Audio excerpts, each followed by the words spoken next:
obviously me and Gareth have been fully focused on what's going on in Riyadh season in LA, but we have been keeping an eye on the Olympics as well, the fortunes of Team GB, seeing if there are any new superstars coming out of the Olympics from Eastern Europe or Cuba or America. But I think the biggest talking point at the moment has been surrounding the unfortunate misinformation spread around Imane Khelif in the Olympics. And I just feel like it's been horrible to watch from afar. Obviously, I know you've been writing pieces and I know you've gone on to podcasts and shows talking about it, Gareth. But from afar, me seeing this misinformation spread about an athlete, people saying she was born a man, she's a transgender, big people as well. Clarissa Shields, who's a big vocal voice in the sport of boxing, went on, I think it might have been Fox News, and said some horrible stuff and then retracted it. And I was like, it's too late. You can't retract it. You've already said it. Yeah. And I feel like, again, the misinformation spread about Imane Khelif is horrible, but there clearly is an issue there. Let's not sugarcoat it. There is an issue there that needs to be looked at. And the Olympics and other organizations need to look at this now, because there's clearly an issue with regards to the chromosomes of Imane Khelif and other athletes as well. And I think this goes back years to Caster Semenya, the South African 800 and 1500 meter runner. And we're not dealing with these situations properly. Again, we're spreading misinformation, but there is something that needs to be dealt with here.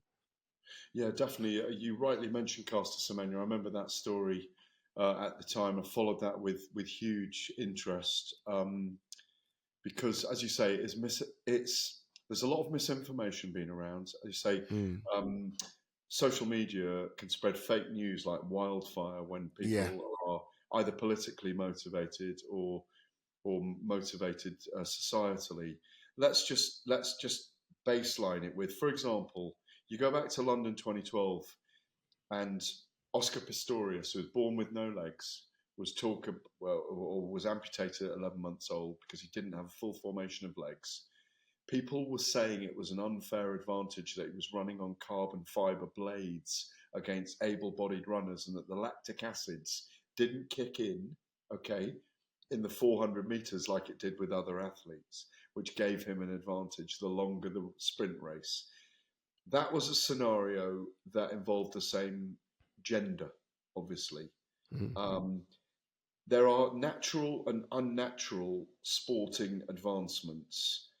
There's been a huge debate over the last few years, political, and this is why it's become such a big story, on what is a woman. And it's because of the transgender issues. It's because of where we are in society right now. And most politicians, when they've been asked, what is a woman, they've said it's an adult human female. Now, this is a tragic example that doesn't quite fit all those things, in my view. This is an intersex situation. Intersex people have always existed, but we've reached, and they're a physical reality, as I said at the top of the show, but I think we've reached a point with the science that we now have. I mean, who knows how many women competed in the past with a similar scenario that no one ever knew about. You know? That's actually an incredible thought, that to think. You are correct. The advantages that they physically would have had, and who knows, records that have been records sport as well. And we're talking about records that could have been broken that will never be broken again because of that. And now you're right. I think it goes to a whole different level when you're talking about combat sports. Yeah. And you're talking a physical advantage. What we have in the world, what we have in sports, we have female sport and we have male sport, don't we? So, as I said, intersex is a physical reality. What do we now do with it? That's the question. We've only got two genders that compete against each other. And where do intersex people fit? Do they fit in the middle? Do we need to do biological testing of everyone? As you rightly say, if you're born with X and Y chromosomes, if you have both, then you are genetically a male in reality, even though you may not have the organs of a male. So these two women Imane Khelif and the Korean fighter Mm. Lee Yu-Ting, I think are very unfortunate here because they've been caught up in a situation where they've both boxed for a long time. They've been boxing as females. And I know you're going to ask me now, but what has happened? Why has it come to the fore at this Olympics? And I'll tell you why it's come to the fore. It's because the International Boxing Association and the IOC are at loggerheads. The IOC need to improve. I think the press conferences it's given have been pathetic, frankly. They haven't addressed the issue at their press conferences. And IBA, who are at loggerheads with the IOC over whether amateur boxing should be run by IBA at the Games, have taken the opportunity to try and tear the IOC apart as well through what they've done at these Games by having their own press conferences in Paris. Very quickly on sort of Eba as well. Obviously, look, by the way, Lin Yu-Ting's from Taiwan. Sorry, Taiwan, not Korea. Yeah, Apologies. yeah. Both of these athletes, I think it's a point to make that both of these athletes were disqualified from the World Championships. Suspended. Apologies, suspended from the World Championships in Delhi back in 2023. Yeah. Just because blood tests were taken. Again, male chromosomes, I think, were found, and both were deemed to not be female and thus couldn't carry on the boxing. My biggest issue with this is what happens next, because I do think it's a very, very complicated situation, especially when it comes to combat sports. Again, I want to refer back to Caster Semenya because obviously she was a 15 and 800 meter runner, and what Caster started to lose races on purpose. Yeah. I remember she was easily winning and she would just come second or third because she almost didn't want to show that she was so far ahead of anyone. Imane Khelif has lost fights, and I feel like I need to go back and watch the fights that she's lost now, just in case she herself has lost those on purpose, just because she didn't want to seem or show that she's so far ahead of people. I have no idea what you do next with this. Absolutely no idea. I think it's a very difficult situation for the IOC and for IBA. It's got political, as you say. Algeria have released statements. Taiwan have released statements. The governments of both female fighters. It's a very difficult one, but I don't know if they can be allowed to fight females. And I hope that doesn't come across as controversial. I just don't know if they can be, because they do have a physical, biological advantage.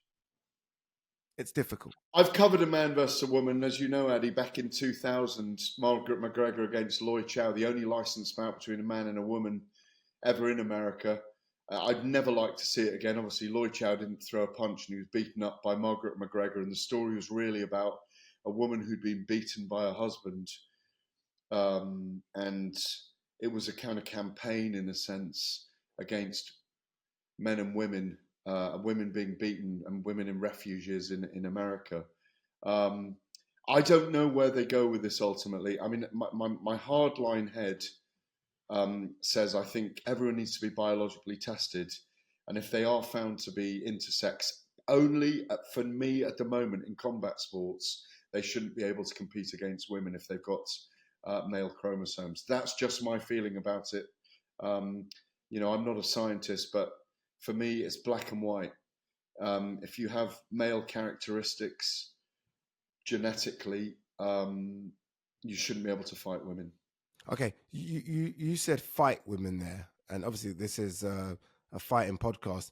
Are we talking about across all sports now? No, I'm saying only in combat sports. Like, if you have a physicality, but if you have a physicality and you're able to sprint, males run faster than females. That's just genetics, right? That helps you as well in that sport, right? Throwing sports, javelin, shot put, discus. You're going to have an advantage. Like, they now need to do biological tests on every single athlete. Well, I think if they do that, I will exclude quite a few athletes, because I think I think it's not going to affect male sport. It's going to affect female sport, I think. Yeah. Because, if you have, let's say, a male, I don't know if this is possible biologically, but if you have a male body but your chromosomes are female, let's say, I Mm. cannot see you being able to beat men. But having said that, look at, is it Bruce Jenner? What's his name? Yeah. He was the greatest athlete in the world as a decathlete, and now he's Now he Caitlyn Jenner. identifies as Caitlyn Jenner. Yeah, as So transgender. who the bloody devil knows what's going on inside people biologically at times? Because he identifies as a woman, yet he was one of the greatest male athletes of all time. So we are amazing miracles and strange beasts as human beings. I think, you know. And honestly, but again, you are talking about the pinnacle sport here, and for the pinnacle, these things need to be sorted out because it's very unfortunate for other athletes that have trained for the best part of 4 years waiting for this moment. And if they go into events where they do have a biological disadvantage and it's not due to anyone's fault, but it's just how it is, then that needs to be looked at. And I think the Olympics should have looked at this because they would have known about both athletes They haven't got way that before. test in place. Clearly, they haven't got that test in place. Yeah, yeah. Look, we'll see I how it think the plays two out. athletes are very unfortunate as well in this. Oh I, yeah, I I think, feel yeah, for them. yeah. It would have been horrible for both. Again, And the because of tournament's still going on, and they've still got, they're going to be I medalists. believe they're fighting each other. I think, or they're both into the bronze medal matches Yeah. or something. Anyway, but look, we'll talk about this next week once we get a bit more information.